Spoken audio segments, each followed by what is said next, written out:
Politicando, todas as semanas, na Rádio Transforma.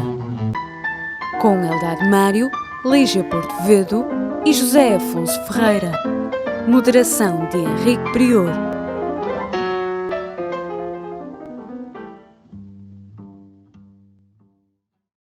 Sejam bem-vindos a mais um Politicando na radiotransforma.net, no YouTube, no Instagram e noutras redes sociais.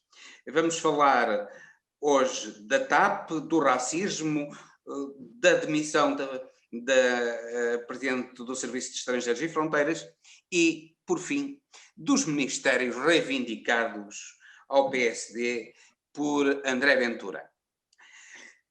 Começamos então pela TAP e começamos aqui pela Lídia, que nos vai falar da TAP e se é uma boa ou uma má solução a manutenção da TAP e este dinheiro, tanto dinheiro, que é quase um terço do novo banco. Ora, boa noite, Henrique. Eu sou Lígia, não é Lídia. Só que um pormenor. Estava-me a lembrar, se calhar tenha o Fernando Pessoa no subconsciente. Deve ser. Lídia. Então, relativamente à TAP, o que me parece é que eu não choro, digamos, o dinheiro que se pensa colocar na TAP. Parece-me que a TAP é muitíssimo importante para Portugal e, portanto, o dinheiro que é preciso lá colocar, penso que não é demais. Aliás, foi demais, que já colocámos em muitos bancos e, portanto, não me parece que para salvar uma empresa com esta importância para Portugal seja dinheiro demais. O que me parece mal é o corte, enorme corte de postos de trabalho na TAP. Como sabemos, a TAP tem pessoal muito qualificado e, portanto, fazer a gestão de uma crise cortando nos recursos humanos que a TAP tem, que são tão qualificados, e obviamente deixando-os livres para poderem integrar outras estruturas que não os formaram. Pois, que não os formaram, e portanto convém lembrar-nos disso, não os formaram e que agora os recebem de bandeja já formados. Portanto, eu penso que é não é uma boa solução esta de cortar em recursos humanos. Aliás, não penso que isto seja uma boa solução quando estamos a falar de postos de trabalho em que é preciso técnicos que demoram muito a formar. Portanto, quando a TAP quiser crescer, vai ter que os ir buscar outra vez, estes ou outros, e vai ter que pagar o preço da mudança. Portanto, penso que é muito mal pensado, seria provavelmente muito mais bem pensado manter a maior parte dos recursos humanos que está a pensar-se despedir e com isso precaver o futuro. Quando for preciso a TAP... Estás a pensar num layoff alargado? Num layoff alargado, numa solução de licença sem vencimento, enfim, talvez até redirecionar, por exemplo, para outros serviços do Estado que estejam deficitários, para que seja possível manter as pessoas e depois poder novamente integrá-las ou novamente colocá-las ao serviço quando for necessário a TAP voltar a crescer. E a TAP vai ter que voltar a crescer, porque, como sabemos, a menos que o capitalismo venha a ter outra face diferente daquela que tem tido, as pessoas vão continuar a viajar, as pessoas vão continuar a ir de férias, porque têm que ir de férias, as empresas de turismo precisam de ganhar dinheiro e, portanto, todas estas pessoas vão ser muito necessárias. É uma perda muito grande que as pessoas venham a sair agora. José Afonso. a tua opinião, a TAP devia ser mantida? A reestruturação é aceitável? Ou, como diz a Lígia, é uma reestruturação que não prevê o futuro, no fundo? Não prevê que esta fase de pandemia é temporária e não prevê o futuro. Já agora, eu lançava também este repto, que é o seguinte, é que na administração anterior foram comprados aviões à Azul do David Neeleman. Aquilo foi um ótimo negócio para o David Neeleman, que a Azul estava praticamente falida, encaixou uns milhões com os aviões que a TAP lhe comprou, e agora a TAP está assim a dispensar aviões. A tua opinião sobre tudo isto? A TAP é uma grande atrapalhada e não chega, não é de agora. A TAP tem problemas. Eu recordo que já nos anos 90 a TAP teve uma reestruturação dolorosa, ainda com o Jorge Coelho, a Ministro das Infraestruturas, foi quando foi chamado o Fernando Pinto, não sei se de boa ou se de má memória, e a TAP, ao longo de todos estes anos, é deficitária crónica. E eu acho que a grande dúvida, eu não sou um especialista em aviação civil nem comercial, mas eu acho que a grande dúvida, a primeira grande definição que nós temos que perceber, e que acho que o governo português devia perceber, é se exemplo, por exemplo, da cultura que é estruturalmente deficitária e tem que haver claramente intervenção do Estado, se a TAP e se o negócio aéreo é totalmente, sobrevive sem apoio estatal ou não. Primeira dúvida que eu tenho e que não sei responder. Segunda dúvida é, eu durante muitos anos, e apesar de ser do CDS, como é sabido, e de ser direita, defendi que a RTP, que a TAP, devem ser do Estado, que os Correios não deviam ter sido privatizados, que há uma série de empresas que são estratégicas, até o setor da água tenho muitas dúvidas. Mas confesso que tudo tem um custo e há um limite para tudo. E eu acho que a TAP claramente está a extravasar esse limite.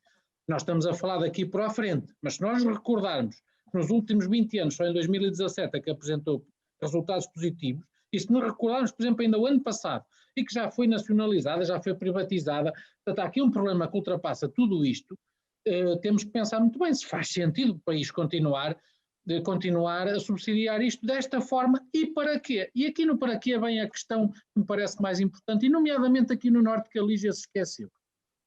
Eu acho que a Ryanair fez muito mais pelo turismo do Porto e do Norte de Portugal e do Noroeste Peninsular do que a TAP. A TAP anda há anos a maltratar o Norte, e eu até sou de Sporting, não sou nada nortista, nem sou nada regionalista, sou contra a regionalização, mas não aceito que a TAP maltrate uma empresa que maltrata o setor mais produtivo, mas sou economista. O Norte é o setor mais dinâmico, mais produtivo, mais jovem do país.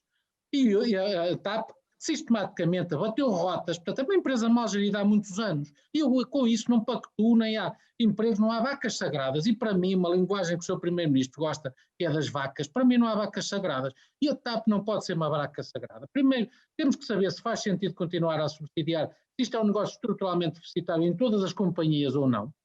Segundo, para que é que serve a TAP? Para mim a TAP só serve só para servir o país, não é os trabalhadores, não é, tem que servir o país, a economia do país, o desenvolvimento regional e nacional. E tem que servir a diáspora e os nossos imigrantes, não esquecendo o papel histórico que a TAP teve com os nossos imigrantes, as pontes aéreas, tudo isso. Mas tudo tem um custo e tudo tem um limite. Eu acho que a TAP está a chegar ao limite. Vai ser, se nós somarmos tudo, dá vários novos bancos já ao longo destes anos. E, portanto, eu não estou muito disponível para continuar a todo custo, só porque é uma vaca sagrada e é a TAP e tem que se manter. A TAP também tem que fazer pela vida. E o governo também é responsável por isso. E também foi este governo. Eu não sei se a solução da privatização do anterior foi boa, mas sei uma coisa. Esta que chegou agora, a nacionalização foi a pior. E, portanto, eu creio que tem que haver um debate muito sério, sem dogmas à partida, e tem que se definir muito bem. Mas eu não ponho de parte a hipótese da TAP um dia terminar. Ou chamarem-lhe outro nome, ou renascer uma empresa nova, começarmos do zero, mas como está, não pode continuar todo. É um desrespeito pelo contribuinte e, sobretudo, pela economia do país e do Norte de Portugal. A TAP está assim porque não sabe ser útil ao país antes de tudo. É um problema, e não é só agora a pandemia paga as faturas. O ano passado o país teve números máximos de turismo, e a TAP bateu o recorde de transporte aéreo e continuou com prejuízo. Portanto, o problema não nasceu hoje, nem nasceu em 2020. Tenho dito. Mário, Bom, eu vou ser muito breve. Sim, a TAP deve ser mantida, deve investir-se na sustentabilidade da TAP. Esta reestruturação é aceitável? Ora bem, eu penso que não. Da forma como está desenhada, acho que não. Acho que, mas convém fazer uma análise dos motivos que levaram a que se chegasse à situação que hoje está. Eu recordo-me, e concordo com o Afonso, quando ele diz que a TAP, e com a Lígia, quando dizem que a TAP é fundamental para o país. Nós temos cerca de 5 milhões de imigrantes. A TAP sempre teve um papel geoestratégico fantástico relativamente às necessidades do país e ao transporte de mercadorias e de pessoas de Portugal e para Portugal, e dela, do bom funcionamento da TAP depende, obviamente, muito do turismo, muito de empresas que estão acopladas à própria TAP e que dependem fundamentalmente do trânsito de mercadorias, do trânsito de pessoas, enfim, um número de negócios que tem a ver com a economia do país. Agora, no passado cometeram-se absolutas atrocidades. Eu diria que foi um bando de salteadores que tomou ao longo dos anos conta da TAP. E recordo que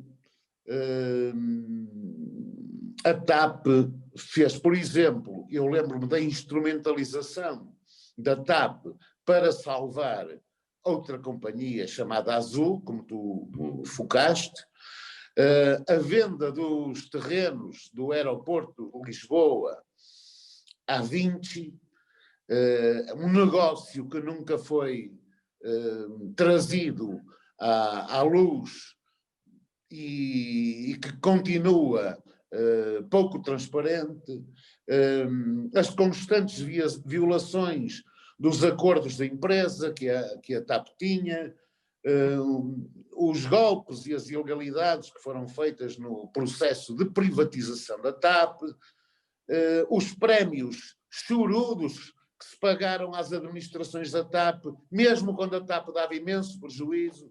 Quer dizer, isto foi um regabof autêntico. E agora chegamos a uma situação em que precisamos da União Europeia para financiar a TAP em cerca de 3 mil milhões de euros, a passar. É evidente que eu não percebo como é que isto vai conseguir-se sem que haja depois consequências a nível do déficit. Não percebo. Ou esse dinheiro vem a fundo perdido, ou então vai ter consequências a nível do déficit. E, portanto, quero ver, estou ansioso por ver, porque o governo português apressou-se a enviar para a União Europeia o processo de reestruturação,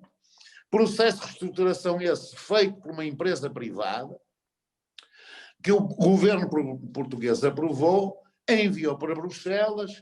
Claro que Bruxelas é capaz de dar o seu ok, e depois o governo o que é que vai fazer? Vai pôr o plano de reestruturação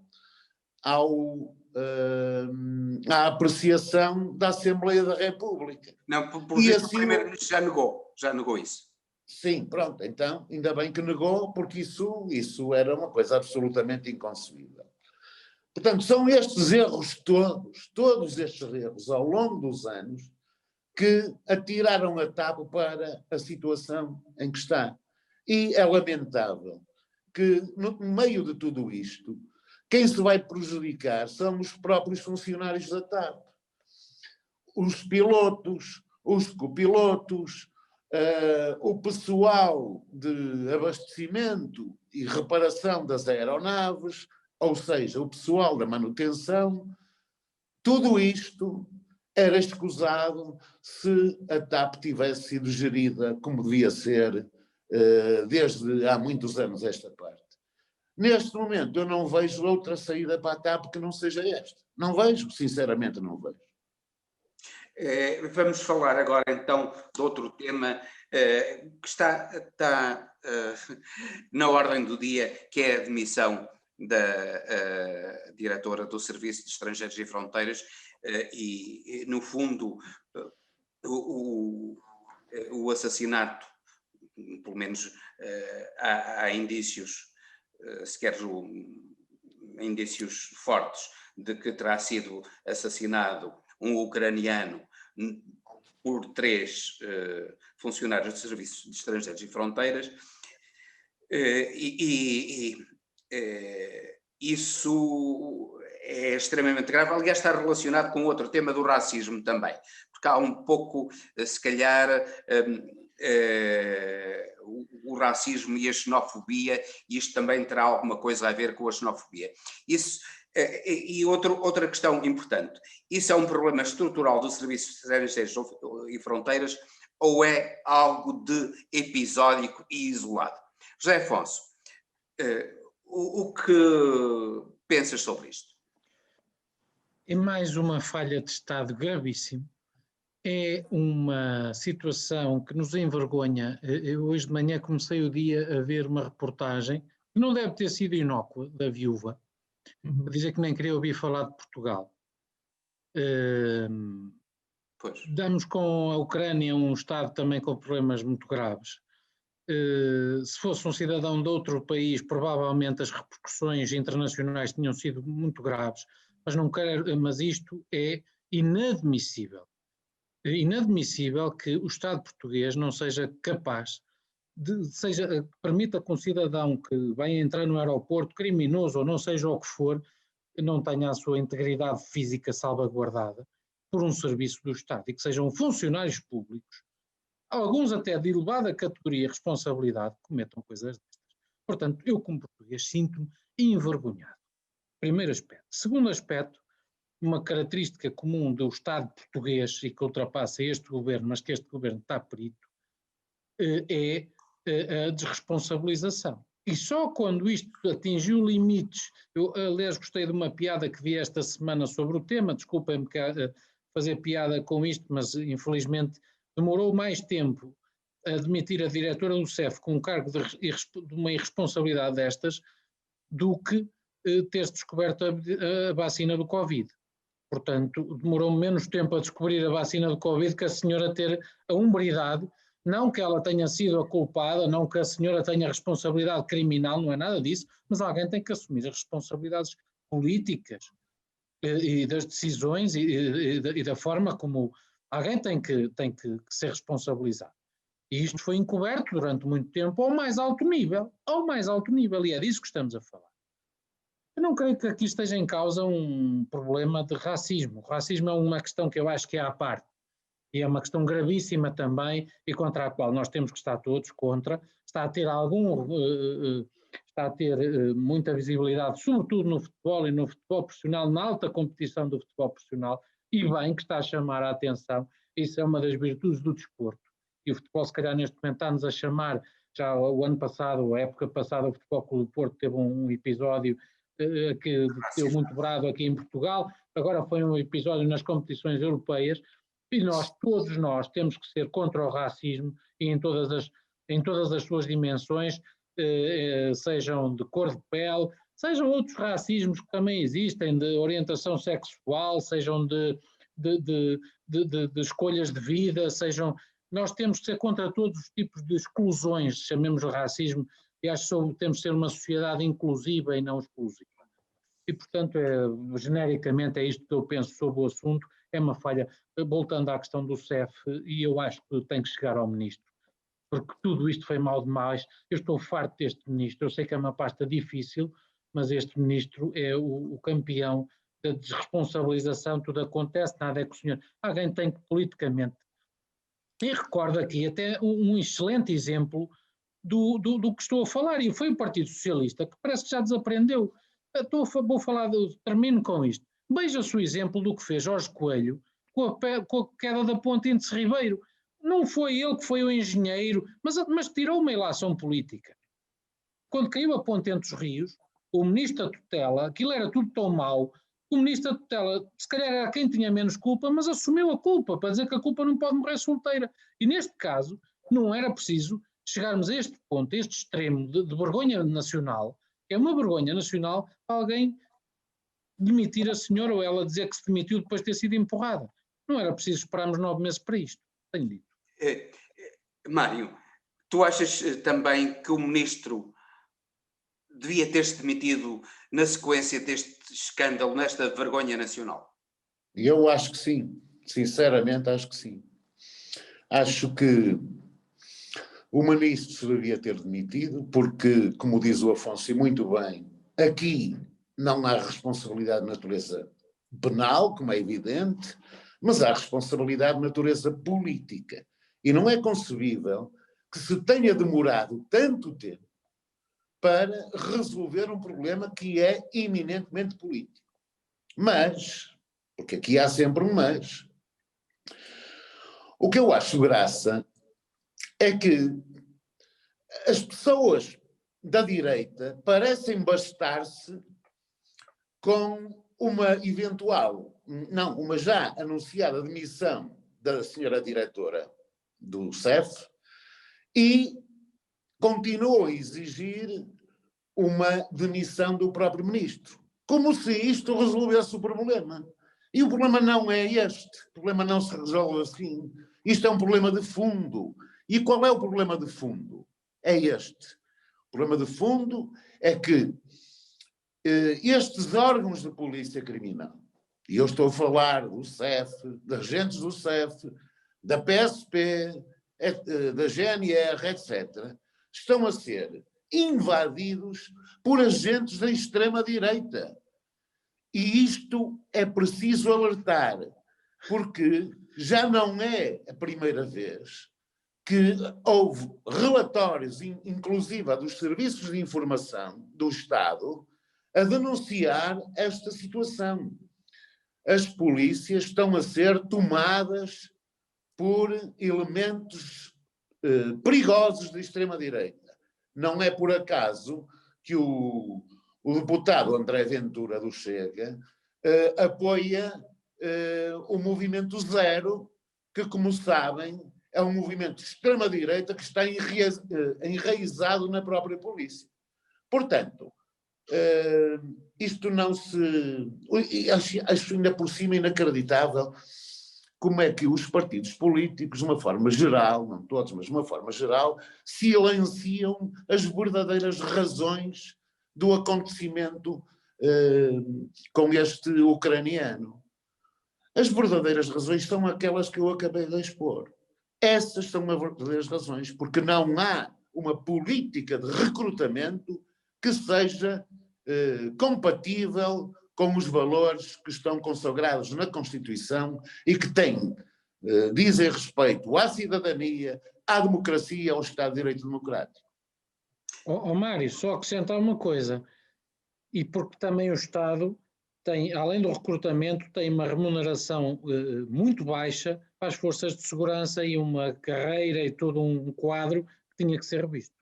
Sim, está bem, mas isso não retira nada daquilo que eu disse. Eu também sou a favor disso, mas a política de recrutamento está completamente errada. E é aqui que está o problema. É aqui, não é mais sítio nenhum. É aqui. Podem estar na direita. Demitir os secretários, podem demitir a tua opinião agora. Podem demitir toda a gente, mas o problema continua. Sim.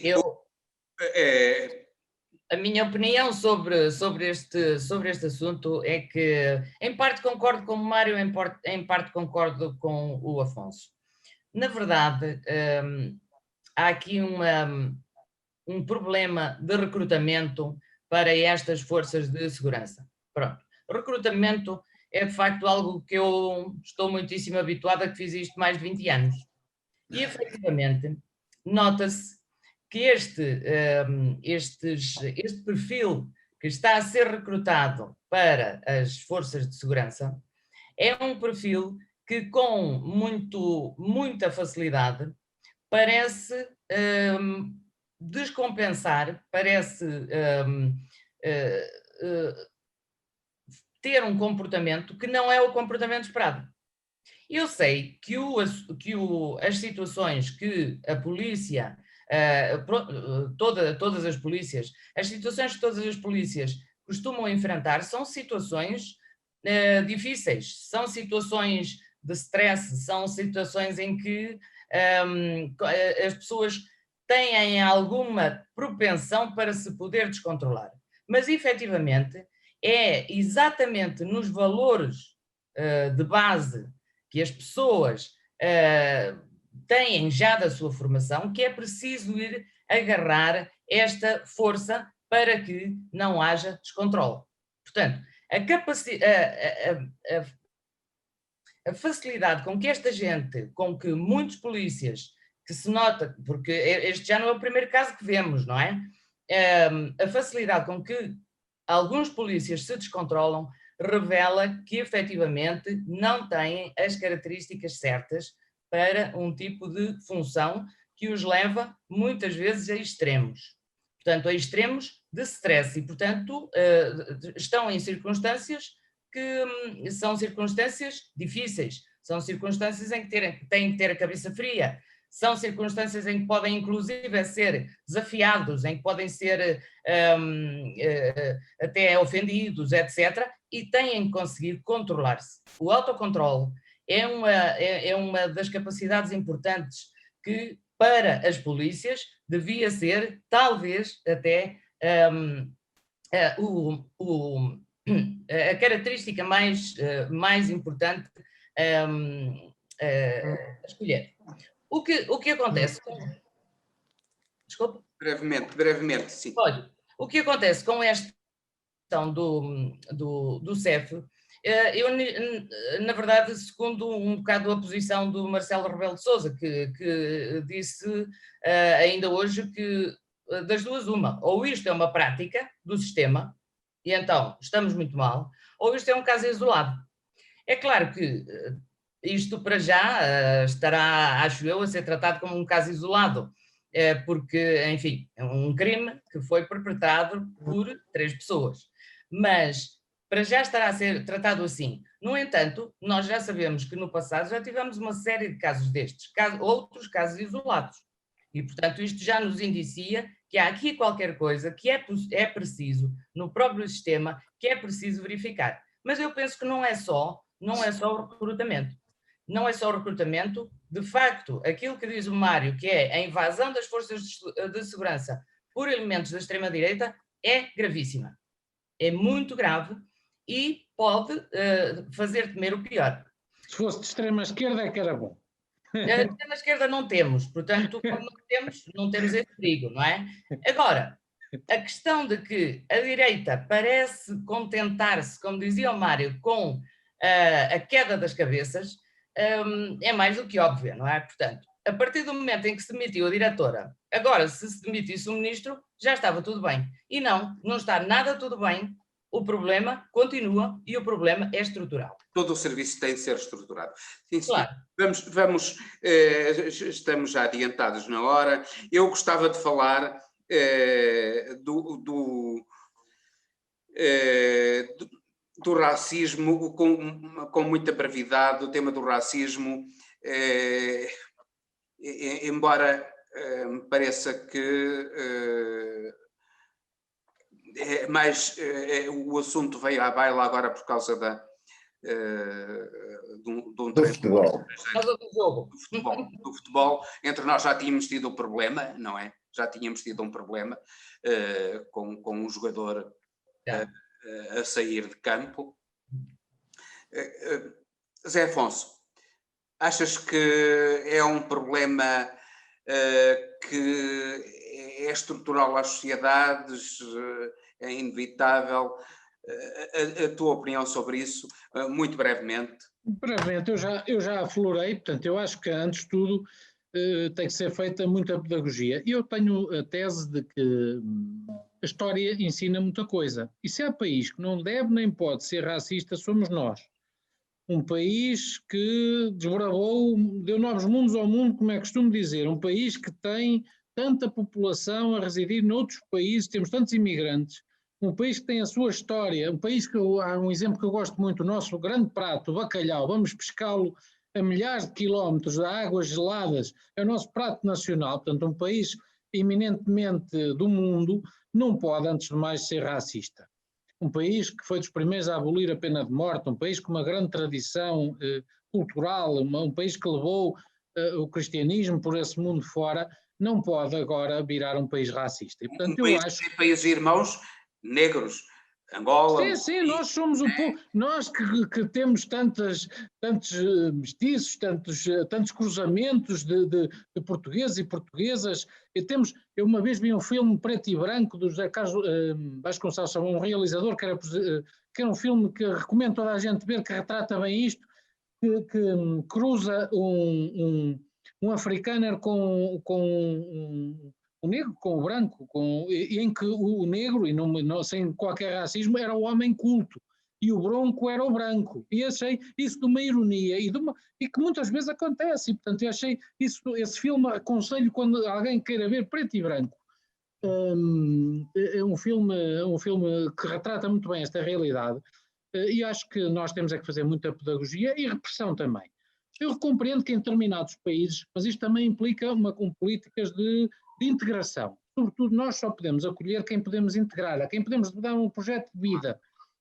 E muitas vezes o que falha, estou-me a lembrar de França, de muitos países que estão com problemas graves, foi que abriram as leis, abriram as fronteiras desmesuradamente, sem dar projetos de vida. E daí é que vem o problema. Portanto, nós temos que acolher, ser bem acolhidos e, antes de mais, dar projetos de vida às pessoas. E, portanto, se dermos projetos de vida, são todos bem-vindos. Um país de velhos como o nosso precisa de muita gente, de muitas raças, e somos um país que é o nosso grande mosaico de culturas. Essa é uma das nossas grandes riquezas, e sermos capazes de integrar, eu tenho a certeza, compreendendo o que o Mário mesmo há pouco disse sobre as forças de segurança, que essas teses e concordo em parte, essas teses, embora perceba a extrema-direita e esse discurso fácil, entre aspas, mas eu tenho a certeza que nós vamos continuar a ser um país tolerante e um país que vai continuar a integrar e a crescer com muitas pessoas de outras etnias, de outros países, de outras cores, de outras raças. Lígia, já que agora tu, muito brevemente, já estamos muito em cima da hora. Olha, muito brevemente, eu O Mário está a falhar. Quando passo em algum aeroporto, não sou considerada muito branca. Normalmente sou, portanto, devo provocar alguma reação de desconfiança, porque costumo ser sempre parada nos aeroportos e dizem-me sempre que é, portanto, o resultado de um procedimento aleatório. Mas não sei como é que é, aleatório, mas calha-me sempre a mim. Portanto, eu sei que... Pois, deve ter azar. Eu compreendo que, de facto, a nossa cor de pele ser, digamos, o sustentáculo de uma ideia de desconfiança ou de outra ideia qualquer, de desconfiança, de humilhação, etc., é trágico, não é? Portanto, é trágico. Eu só tenho esta pequeníssima experiência nos aeroportos e já me chega, sinceramente. Portanto, acho que... de facto, aquilo que se passa, aquilo que se passou, por exemplo, neste jogo, foi feio, foi bastante feio, e o modo como o quarto árbitro se quer livrar desta situação é dizendo que, enfim, simplesmente invocou um facto, o senhor é realmente preto. Mas efetivamente nós dizermos aquele preto tem uma carga histórica de humilhação que nós sabemos que toda a gente é sensível a ela e toda a gente conhece. A menos que o quarto árbitro seja um extraterrestre, ele também sabe disto. Mário, muito brevemente, o que nos tens a dizer sobre isto? Eu acho que o racismo existe. Agora, a pergunta que eu vos faço é a seguinte: existe ou não existe racismo no mundo? Existe. A segunda pergunta que eu faço é esta: existe ou não existe racismo em Portugal? Pois existe. Ora bem, Pouco. e enfim, eu concordo um pouco com aquilo que diz o Afonso, porque, no fundo, aqui o que se trata era mais de um problema de integração. Mas nós sabemos que os portugueses, de uma maneira geral, e aliás os povos da Europa, reagem muito mal a esta integração, sobretudo de gente de cor. E não só de cor. Por exemplo, eu lembro-me que houve muitos migrantes que fugiram das guerras. Eu estou a falar do Iraque, do Afeganistão, da Síria, da Líbia, etc. Quer dizer, o Ocidente vai lá destruir aquilo, preocupadíssimo com os seus problemas geoestratégicos e financeiros, etc, etc. E depois não os quer receber quando eles fogem da guerra. Ora bem, o racismo existe. Agora, também muitas vezes é aproveitado esta denúncia, não é bem feita porque o mainstream às vezes não pega nestas situações da melhor forma. Eu vou dar um exemplo. Socorrendo-me desta questão do futebol, eu acho que é um ato de racismo. E porquê é que eu acho que é um ato de racismo? Porque o quarto árbitro, quando lhe perguntam quem foi que insultou, não disse aquele jogador ali. Podia até nem saber o nome, mas foi aquele jogador ali. Não, disse, foi o negro. Outras circunstâncias em que o negro não tem esta carga horrível. Por exemplo, nós chamávamos ao Eusébio a Pantera Negra. Ora, isto não tinha nada de insultuoso para o Eusébio, pelo contrário. Agora vou-vos dar um exemplo. Numa turma de estudantes, é fim do ciclo, Muito rapidamente. Tem aí 30 ou 40 alunos, o professor entra e é uma turma maioritariamente de brancos. Há lá um rapazinho de cor. E então o professor pergunta: quem é que partiu o vidro da janela? E um dos estudantes levanta-se e diz: foi um negro. Isto é racismo ou não é racismo? Pronto, isto é para emoldurar uma situação que eu acho que existe na sociedade portuguesa. Mas não é só na sociedade portuguesa. Faz parte, obviamente, da libertação dialética e profunda que os anos vindouros acabarão por trazer, espero eu, de libertação dos povos do jugo do imperialismo e do jugo do neoliberalismo. Porque eu recordo-vos esta grande personalidade que morreu fez há dias meia dúzia de anos, Nelson Mandela. E esse senhor deu uma lição ao mundo do que é ser preto e não ser racista. Mas também teve preso inúmeros anos por combater o apartheid e o racismo. E ficam por aqui com este exemplo. E eu até diria que uma das grandes figuras da cultura portuguesa, o Almada Negreiros, era filho de um branco e de uma preta. Uma das figuras marcantes de toda a cultura portuguesa, que nos honra imenso. Ora bem, e vamos acabar muito rapidamente, peço-vos rapidez, porque já vamos adiantados na hora, nos ministérios para o senhor doutor Ventura. Zé Afonso, então, agora o teu amigo Rui Rio vai dar 4 ministérios à administração interna e a justiça, nomeadamente, ao Dr. Ventura? Eu, a semana passada disse que era as eleições, disse uma coisa, o Mário corrigiu, que era uma não notícia as eleições presidenciais, dadas as circunstâncias. Eu creio que isto também é uma não notícia. Vai correr muita água debaixo das pontes daqui até lá. Isso passa, nem vou dar para o peditório da campanha presidencial do Dr. André Ventura. E, portanto, eu creio que chama a atenção, aproveito à direita para dizer que leiam o Observador, vejam bem as entrevistas de Paulo Portas, as aparições de Pedro Santana Lopes. A direita está a acordar de um longo sono. De facto, a Iniciativa Liberal, o Chega, tiveram o seu papel, mas a direita neste momento está ao espaço de centro-direita, democrático, está a ter o seu, está a recompor-se, está a refazer, está a perceber, não te rias, está a fazer o seu papel, também tem direito a existir ou não? Claro que sim. Não, é que a Lígia está-se a rir porque ela na semana passada disse que o centro-direita estava-se a partir e tu dizes não que está a fazer está, o a contrário. Lígia está enganada, a Lígia percebe muito de centro-esquerda e de extrema-esquerda, de centro-direita percebe muito pouco. E eu já vos mostrei que percebo alguma coisa, que acertei nos Açores, tenho acertado em algumas coisas. E tomem nota disto.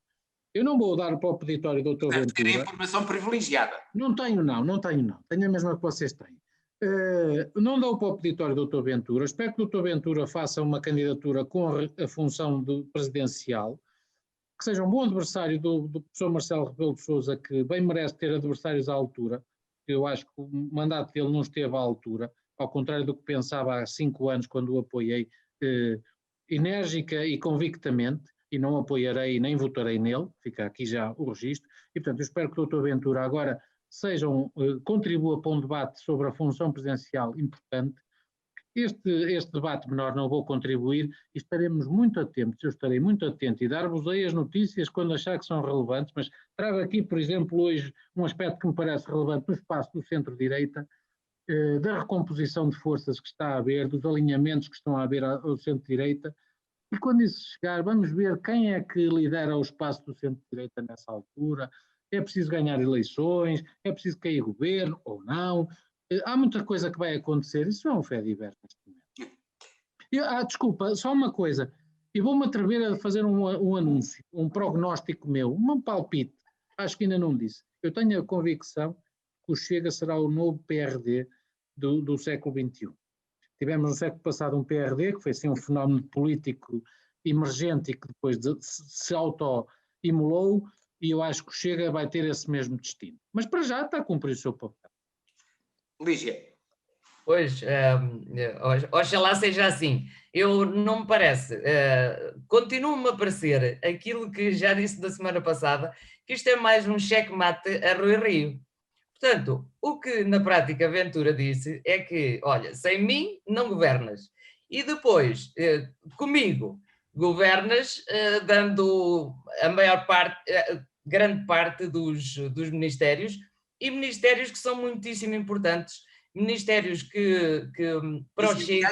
Essenciais até nessa política de respeito pelos direitos humanos e de segurança. Pois é, porque Ventura quer a justiça, que é de mau prognóstico, Ventura quer a administração interna e as polícias, obviamente, e Ventura também quer a segurança social, que é de pior prognóstico. Portanto, o que Ventura quer, efetivamente, é que a segurança social abra caça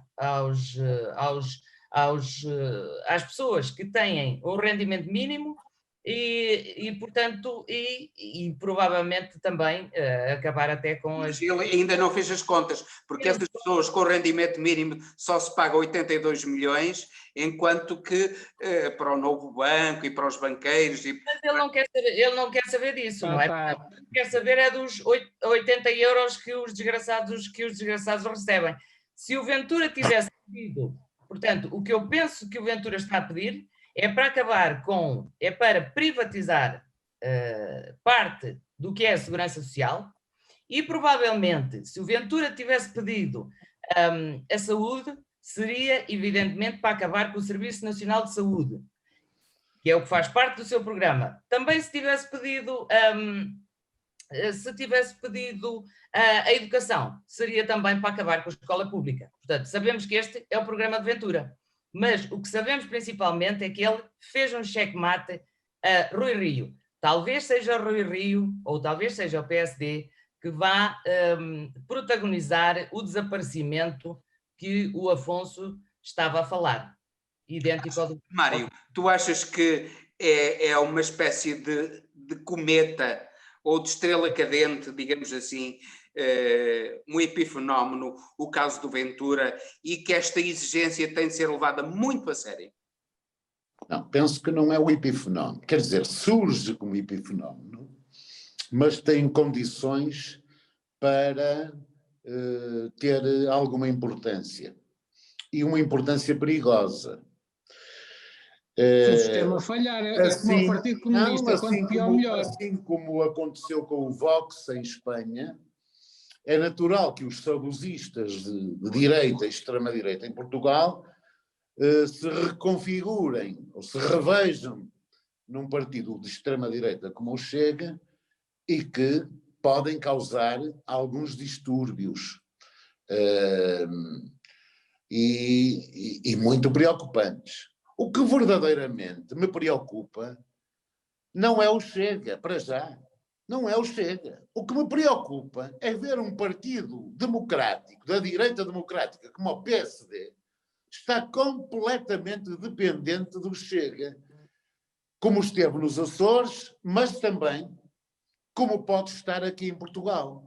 Nós percebemos que se o Dr. Rui Rio eventualmente tiver uma votação que não chegue por si para desculpem lá que eu tenho aqui isto, que não chegue por si para governar, se precisar dos votos do Chega, o doutor Ventura disse, se precisa, atenção, ele até nem disse isto, foi mais longe, disse, o senhor só vai ser primeiro-ministro se eu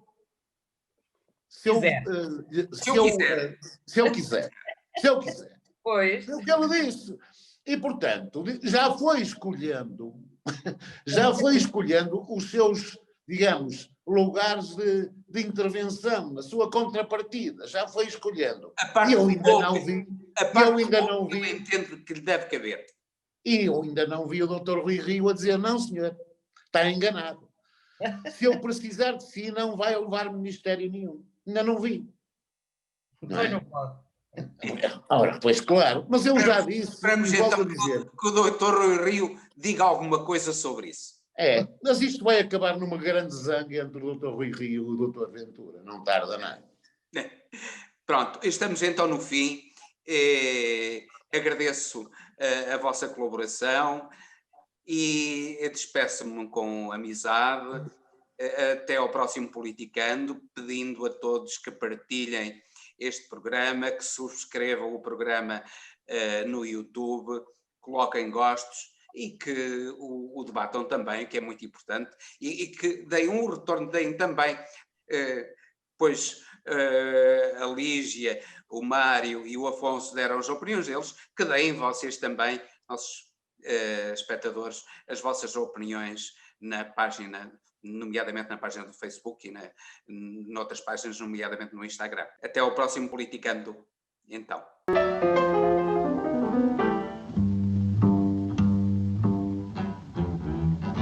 Politicando, todas as semanas, na Rádio Transforma. Com Eldad Mário, Lígia Porto Vedo e José Afonso Ferreira. Moderação de Henrique Prior.